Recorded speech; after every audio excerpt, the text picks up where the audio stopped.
All right, today we're going to talk about a really powerful, kind of counterintuitive way to gain influence. It's a move so clever, it can completely disarm even the most suspicious person you can think of. This isn't about brute force at all. Nope, this is all about psychological mastery. So let me just start by asking you a question. When you think about the art of the con, what do you think is the number one tool in a deceiver's toolkit? A really complicated lie? Maybe some kind of crazy disguise? Well, whatever you're thinking, it's probably not this. Believe it or not, it's honesty. Yeah, you heard me, honesty. Just one single powerful act of truthfulness can be the most devastating tool of deception there is. It's totally unexpected, right? It just completely disarms people because it taps into that deep part of us that just wants to trust others. And this is a technique we call selective honesty. The idea is super simple, actually. You make one big, obvious, totally sincere-seeming gesture. And that one single move, it creates this kind of halo effect. It makes people drop their guard, opens up a little crack in their defenses, and that's when you can get in. Okay, let's get into it. First up, we're going to look at how honesty itself can be turned into a weapon. It's really all about disarming people psychologically. And this quote really nails it. You see, we're wired to respond when someone seems kind. When someone's honest with us, we feel safe. It's like we become kids again, just totally ready to believe. And that emotional gut reaction, that's exactly what a manipulator is banking on. Now, to really see how crazy powerful this is, we gotta look at one of the boldest cons in history. Seriously. This story involves one of the all-time great con artists going up against the most feared gangster of his era. So on one side, we've got Count Victor Lustig, this super smooth, incredibly gutsy con man, and his target, none other than Al Capone. The year is 1926, and Lustig just strolls into Capone's office with a pitch that sounds way, way too good to be true, which, it was. So Lustig lays out this deal. He says, look, give me 50 grand. In 60 days, I'll double it. Now, Al Capone, he's not an idiot, right? He knows this is probably a scam, but he's just so impressed by this guy's nerve that he thinks, what the heck, and hands over the cash. Okay, but here's the brilliant part. Lustig doesn't do anything with the money. He doesn't invest it, he doesn't try to double it. He literally just sticks it in a safe deposit box and waits. 2 months go by, he goes back to Capone, gives him the full 50,000 back, and just looks crushed. He confesses with this super sincere regret that his big plan, well, it failed. Capone is just stunned. He was expecting one of two things, right? Either 100 grand or nothing. He definitely wasn't expecting this. To get all his money back from a guy who just admits he failed, it was so out of left field that it just completely broke through his defenses. Suddenly, he's not looking at a con artist. He's looking at an honest guy who just had a bit of bad luck. So what does Capone do? He says, here, take $5,000 to help you get back on your feet. A reward for his honesty. And that $5,000? That was the real con. That was Lustig's target all along. He never stole a thing. Capone just gave it to him.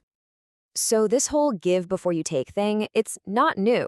I mean, Lustig was a master at it, but this is a classic pattern you see all throughout history.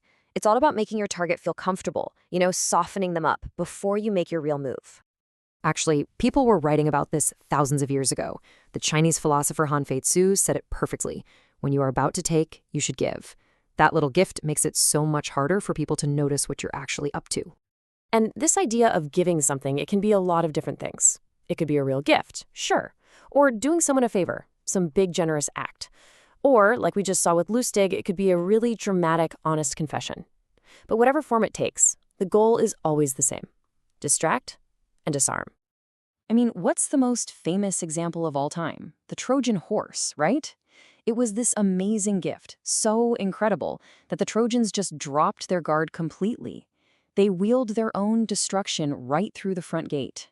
That one gift accomplished what 10 years of war couldn't. Or how about this one? Duke Wu of Cheng, he wanted to take over a rival state. So what does he do? He marries his daughter to their ruler. He even executes one of his own guys for just suggesting an invasion. All of it was a show to prove how loyal he was. And his rival, he bought it, hook, line, and sinker, stopped taking any precautions, and a few weeks later, the Duke's army just rolled in and took the place over. And it doesn't even have to be a gift of friendship. It can be kindness. Take the Roman general Camillus. He's besieging a city, and the schoolmaster offers to hand over all the city's children as hostages. But Camillus refuses. He says it's dishonorable. And that one noble act, it completely broke the enemy's spirit. They were so impressed they just surrendered. He won because of a calculated act of mercy, not with his swords. And you might think, oh, this only works on naive people. Nope, it even works on the sharks. Jay Gould, one of the most ruthless financiers ever, got taken for millions. How? The con man started by doing one little, honest, helpful thing for him. That first impression was so strong, it basically blinded Gould to all the red flags that came later. Okay, but, and this is a really important but, this tactic doesn't work all the time. There are situations where being honest is actually the most suspicious thing you could possibly do. And when that happens, you gotta flip the script. This is where your reputation is everything. See, if you're already known for being a bit of a snake, a sudden act of honesty isn't going to fool anyone. It's just going to make them even more suspicious. So in that case, you got to lean into it. You have to play the part they expect you to play. So think about it like this. If people think you're an honest person, one honest act confirms it and disarms them. But if people already think you're a liar, then you do something a little bit dishonest that actually makes you seem more authentic because you're living up to their expectations. It's a total paradox. And who's the master of this? Our old friend, Count Lustig. When he was pulling his most famous con ever, literally selling the Eiffel Tower, he could feel his target getting nervous. So what did Lustig do? He hinted that he wanted a bribe. And instantly, the guy relaxed. Why? Because to him, a corrupt government official felt real. The dishonest act made the whole scam seem legitimate.